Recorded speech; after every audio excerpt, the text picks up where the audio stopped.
Alright, welcome back to another video of Driven by Faith Golf. Haven't made a video in a little bit because the phone was not working, ran out of storage. We have a new phone, which is awesome. It's just so cool. We have a new phone. And we're just gonna get right into it. So, yeah. So today we're gonna be reading out of the Bible, which I just was thinking, dude, I barely ever do this on the videos. And I'm like that is so bad. I need to be doing that so much more because that's so important. And I was just got home from a trip, so I was just sitting in my bed today, and I was like, what kind of video do I make? And I just couldn't think of a question. It just hit me, and I was like, dude, just read out of the Bible, because there's only so much I can say that God hasn't said himself, and He has the perfect words for everything. And He's inspired into people. And to me, the Bible is the ultimate authority, so I should read it. I should read it way more on the channel. So I thought no better way to start than reading from my favorite section of the Bible, or favorite chapter, is Psalm 51. It is a prayer for restoration for the choir director, a psalm of David, when the prophet Nathan came to him after he had gone to Bathsheba. So the pre-context of this is David. He is the king of he's just the king of Israel, and he's got all this going for him. He has everything that you can think of. People are waiting at his feet. He snaps his fingers, something happens. Everybody listens. And David is supposed to be at war right now. He's supposed to be fighting these people, but David stays home. And we don't David should not have been home. He should have been fighting like a king should have. And while he's home, he just is walking his palace at night, and he looks over and he sees his house. And then there's this woman bathing on she's bathing on her roof, which, number one, why are you doing that? That's weird. You shouldn't have been doing that. She was also at fault for what had happened. And so David was like, whoa, she's nice looking. And so David and her had relations, and David's just sitting there, and all of a sudden he realized she realizes she's pregnant, and David's like, crap, what am I supposed to do now? And so he calls this woman, her husband, who's been fighting the war. He calls him home, and he's like, I think Uriah, yeah. He was like, Uriah, dude, you've been doing so good, all this stuff, go home to your wife. And he's like, no, I can't. He's like, I've been fighting this war. And he's like, I can't go home to my wife when all my brothers are fighting this war. And it's very honorable. And he's like, I'm gonna sleep on the palace stairs because I am not worthy to go back to my house before the war is over. And David's like, crap, now what I do? And so David puts a letter, gives Uriah a letter to go send to the general. And he's like, don't read it, Uriah. No, don't read this letter. And so Uriah's like, sounds good. And so he heads back to his general. In that letter, it said, put Uriah to the front lines and everybody pull back so that only Uriah is left. And so David's problem was fixed. Uriah went to the front lines, everybody pulled back, Uriah died. Sounds plain and easy. But doesn't just end there. God had other plans. God sends his prophet Nathan to go to David, and he gives Nathan this vision of what happened. And Nathan, now he knows and he understands. And Nathan tells him this parable about all these sheep. And he's like, this one person has all these sheep, and this other guy, he has this lamb, and it's his precious lamb. And this other dude takes the lamb from him. And David's like, well, let's find this guy. We gotta kill him, and we gotta make it fair. And Nathan's like, you're that man. And it just shakes David. And he's like, oh no, I did something really, really wrong. And so then we get into Psalm 51, which is David's lament, as we talked about before, or his just cry to God for his I'm so sorry. I don't know, I did really bad. I did really, really bad. And so we start out with best first line you could probably say when you're in trouble with God is, "Be gracious to me, God, according to your faithful love, according to your abundant compassion. Blot out my rebellion." So number one, be gracious to me.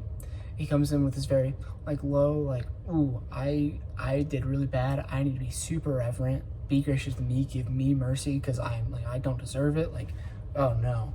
And then he says later in the same, I'm gonna go at each one, some stuff that I highlighted. It says, blot out my rebellion. He's immediately have mercy on me. I'm not worthy of your love. I don't deserve any of this. Blot out, take everything away that is me and just give me more of you.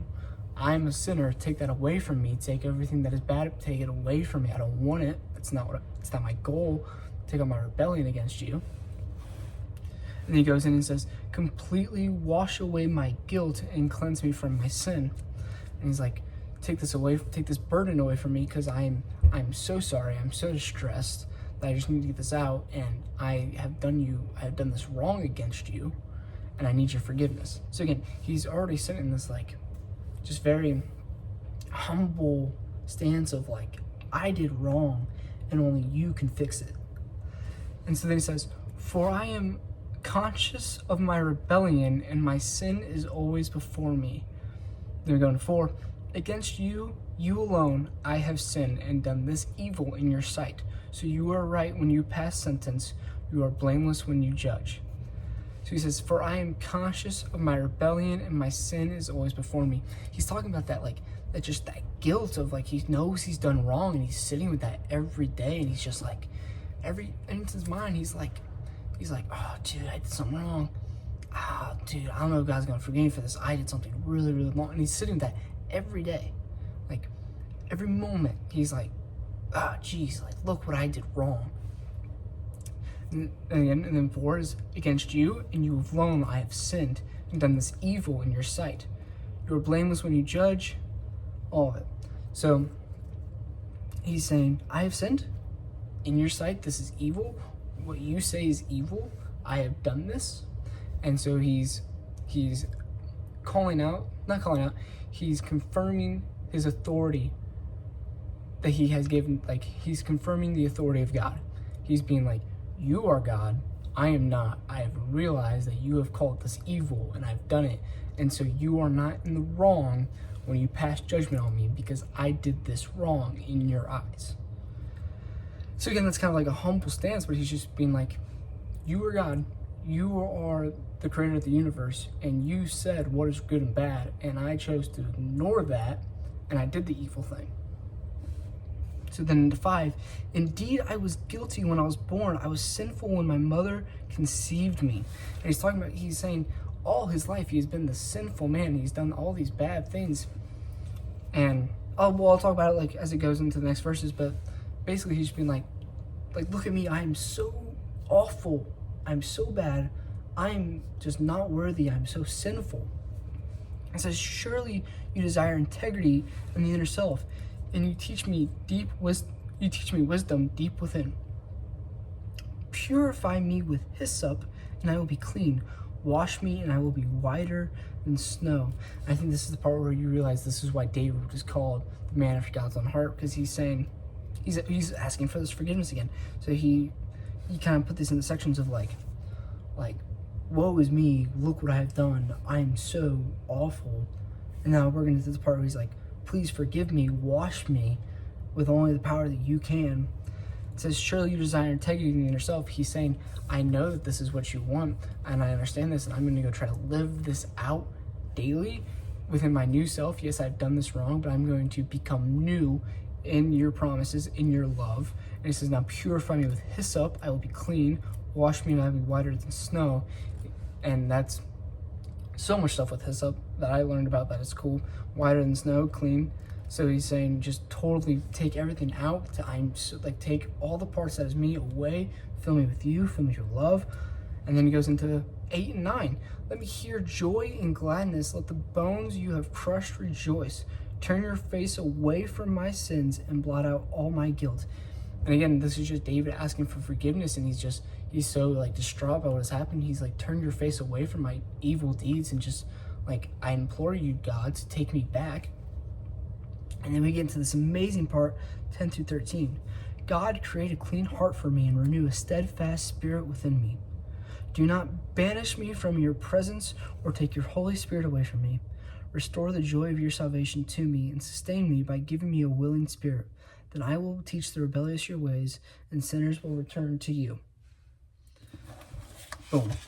God, create a clean heart for me and renew a steadfast spirit. So we're talking about he's trying to ask for the forgiveness and the renewal. But this is my favorite part. Do not banish me from your presence or take your Holy Spirit away from me. There's a really good pastor, so I'm not going to take the credit for this because I heard him say it. Keenan Clark, he's awesome. I watch him a lot. And he was like, he made this great point. He's like, David had everything around him. Again, as I was saying, with a snap of a finger, people would come up to him and be like, what do you need, my king?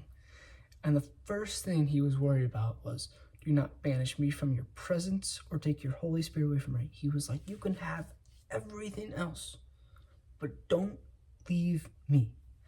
And so I think that's where we sit a lot of times when we commit the sins and we are just in this distraught mindset of like, what did I do? That the first thing that we think of is like, God, just don't leave me. You can have everything else, just don't leave me. And David perfectly sets the example for us of how to be after God's own heart, is to want that, is to be like, hey, have everything else.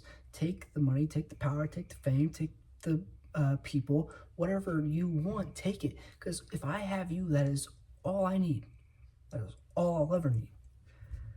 And then continuing 12, restore the joy of your salvation to me and sustain me by giving me a willing spirit. And he's saying, so now he's got to this point where he's like, God, don't leave me. Actually, restore me to go love you more, to praise you more, to work harder for you. Then I will teach the rebellious your ways and sinners will return to you. And so in this like prayer, in this lament, he's not just being like, oh, lift me up again. He's going to be like, lift me up for your glory, to go help others, to go teach others about you. 14, we'll continue on. 14 is, save me from the guilt of bloodshed, God of my salvation, and my tongue will sing of your righteousness. Lord, open my lips and my mouth will declare your praise. You do not want a sacrifice, or I would give it. You are not pleased with a burnt offering. So, save me from the guilt of bloodshed. My tongue will sing, my mouth will declare.